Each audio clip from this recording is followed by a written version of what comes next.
അനധികൃത താൽക്കാലിക നിയമനത്തിൽ നഗരസഭാ ചെയർപേഴ്സൺ പൊതുജനങ്ങളെ തെറ്റിദ്ധരിപ്പിക്കുകയാണെന്ന് പ്രതിപക്ഷ കൗൺസിലർമാർ ആരോപിച്ചു.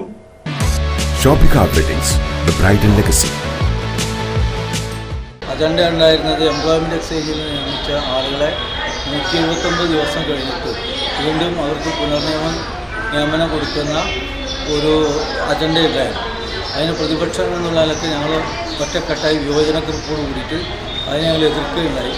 കാരണം എംപ്ലോയ്മെൻറ്റ് എക്സ്ചേഞ്ചിൽ മാക്സിമം 6 മാസത്തിലധികം അവരെ നിയമിക്കാൻ അവർക്ക് നിയമനവുമായി മുന്നോട്ട് പോകാൻ കഴിയില്ല.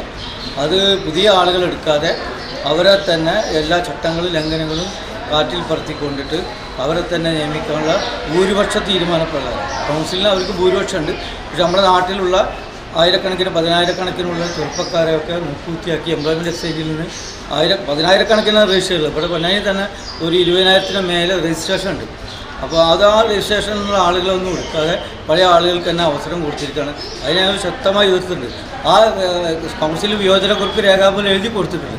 അതിനുശേഷം ബഹുമാനപ്പെട്ട ചെയർപേഴ്സൺ പറഞ്ഞത്, പത്രക്കാർ ചാനലുകാർ ചോദിച്ചപ്പോൾ പറഞ്ഞത്, ഇങ്ങനെ ഈ വിഷയവുമായി ബന്ധപ്പെട്ട് എംപ്ലോയ്മെൻറ്റ് എക്സ്ചേഞ്ചിൽ 3 ആളുകളെ നിയമിച്ച് തുടർ നിയമനം കൊടുത്തതിനെ പറ്റി ചോദിച്ചപ്പോൾ പറഞ്ഞത് അത് രാഷ്ട്രീയ പ്രേരിതമാണ്. വരാൻ പോകുന്ന തെരഞ്ഞെടുപ്പുമായി ബന്ധപ്പെട്ടിട്ട് പ്രതിപക്ഷം ഉന്നയിക്കുന്നതാണ്, UDF ഉന്നയിക്കുന്നതാണ് എന്ന് പറയുന്നത്. ഞങ്ങൾ ശക്തമായി എതിർക്കാണ്. വരാൻ പോകുന്ന തെരഞ്ഞെടുപ്പുമായി ഇതിന് യാതൊരു ബന്ധവുമില്ല. തെരഞ്ഞെടുപ്പിനെ LDF ചെയർപേഴ്സൺ ഉൾപ്പെടെയുള്ള ആളുകൾ ഭയപ്പെടുകയാണ്. ഈ പൊന്നാനി വരാൻ പോകുന്ന നിയമസഭാ തെരഞ്ഞെടുപ്പിൽ പൊന്നാനിയിൽ ഒരു അട്ടിമറി വിജയം ഉണ്ടാകുമെന്ന് ചെയർപേഴ്സൺ മാത്രമല്ല അവരുടെ പാർട്ടിയുടെ നേതാക്കളടക്കം ഏതാനും ദിവസങ്ങൾക്ക് മുമ്പ് പത്രസമ്മേളനം നടത്തിയിട്ട് വളരെ മോശമായി കഴിഞ്ഞ തദ്ദേശ തെരഞ്ഞെടുപ്പിനെ